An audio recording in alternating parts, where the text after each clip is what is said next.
సంజయ్ గారిని ఇప్పుడు మాట్లాడేటప్పుడు బుర్ర ఉపయోగించాలి.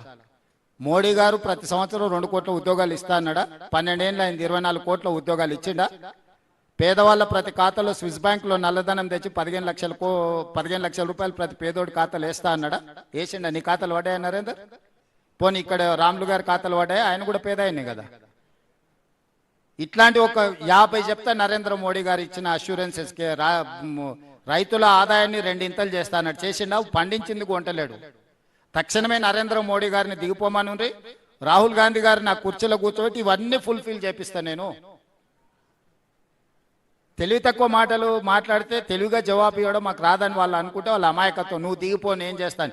నువ్వు ఇప్పుడు ఎన్నికైన దానికి 8 మంది ఎంపీలు ఇచ్చారు, 2 కేంద్ర మంత్రులు. ఏం పని చేస్తారో సమాధానం చెప్పుండ్రు. ఇవాళ 75 లక్షల మెట్రిక్ టన్స్ ఎల్ఎంటీ మనం ప్రొక్యూర్ చేస్తే వాళ్ళు ఎంత కొంటారు? 50 లక్షలు కొంటారు. మిగతా 25 లక్షలు ఎవరింట్లో పోయాలి? ఎవరి నెత్తి మీద పోయాలి? 6-7 వేల కోట్ల రూపాయలు అదనపు భారం ఇప్పుడు అవి కొన్నందుకు. మేము అది భారం అనుకోలేదే, బాధ్యత అనుకున్నాం. రైతులు పండించిన చివరి గింజ వరకు ఒట్లు కొంటామన్నాం, కొన్నాం. మొక్కలు కనీస మద్దతు ధర వాళ్ళు ప్రకటించారు, ఒక్క గింజనన్న కొన్నారా? జొన్నలు కనీస మద్దతు ధర ప్రకటించారు, ఒక్క గింజనన్న కొన్నారా? పొద్దుతిరుగుడు ఇత్తనాలు ఒక్క గింజనన్న కొన్నారా? అంటే ఢిల్లీలో కూర్చొని కనీస మద్దతు ప్రకటించి ఇక మీ సాగు మీరు సాగుపోండి అని ఇదేం పెద్ద తెలివితేటలు అనుకుంటున్నారా వాళ్ళు? నాకు అర్థం కావట్లేదు.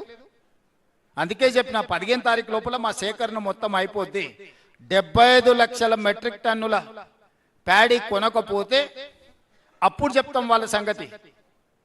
నేను ఉత్తమ్ కుమార్ రెడ్డి గారు ఎన్నిసార్లు పోయి వచ్చినాం ప్రహ్లాద్ జోషి దగ్గరికి, మీరే చూసిండ్రు కదా. సో కిషన్ రెడ్డికి, ధర్మపురి అరవింద్ గారికి, బండి సంజయ్ గారికి బాధ్యత లేదా? రాష్ట్ర ప్రభుత్వంలో రైతులు పండించిన పంట ఇప్పుడు యూరియా ఇంత షార్టేజ్ వస్తుంది.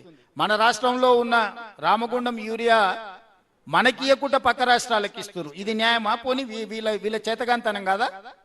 కనీసం వీళ్ళు 8 మంది ఉండ్రు. పోయో మంత్రి దగ్గర కూర్చొని అయ్యా బయట నుంచి ఇచ్చేది ఇచ్చిపెట్టు, మా రాష్ట్రంలో ఉత్పత్తి అవుతున్న రామగుండంలో ప్లాంట్లో ఉత్పత్తి అవుతున్న యూరియా మాదన్న మాకియండి అని అడగాలి కదా. అడిగే ధైర్యం కూడా లేదు కదా. తెచ్చే సంగతి దేవుడు ఎరుగు. ఈడ పొంకనాలు కొడతారేంది? మా దగ్గర పొంకనాలు కొడితే ఏమొస్తుంది? 12 ఏళ్ళు అయింది, 3 సార్లు అయిండు నరేంద్ర మోడీ ప్రధానమంత్రిగా. మీరు జవాబు చెప్పకుండా మేము ఏదైనా ప్రశ్నిస్తే మీరు దిగిపోండి మేము చేస్తామని. నరేంద్ర మోడీ గారిని దిగిపోమని ఇమ్మీడియట్ గా రాహుల్ గాంధీ గారిని కూర్చోబెట్టి రాష్ట్రంలో పాలమూరు రంగారెడ్డి ఎత్తిపోతల పథకాన్ని జాతీయ ప్రాజెక్టు ప్రకటింపజేస్తా. ఈ రాష్ట్రంలో పండించిన ప్రతి గింజ కేంద్ర ప్రభుత్వంతో కొనిపించే పని చేస్తా. మోడీ గారిని దిగమని తక్షణమే రాహుల్ గాంధీ గారిని చేద్దాం. ఎట్లా ప్రభుత్వాన్ని ఏ విధంగా నడపాలో నడిపించి చూపిస్తాం.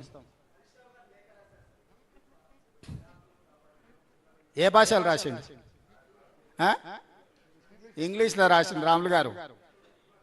నాకైతే ఇంగ్లీష్లో వచ్చింది, తెలుగుది రాలే. ఇక ఎవరో రాసిచ్చారు, ఎవరో సంతకం పెట్టారు, ఏం చేస్తాము?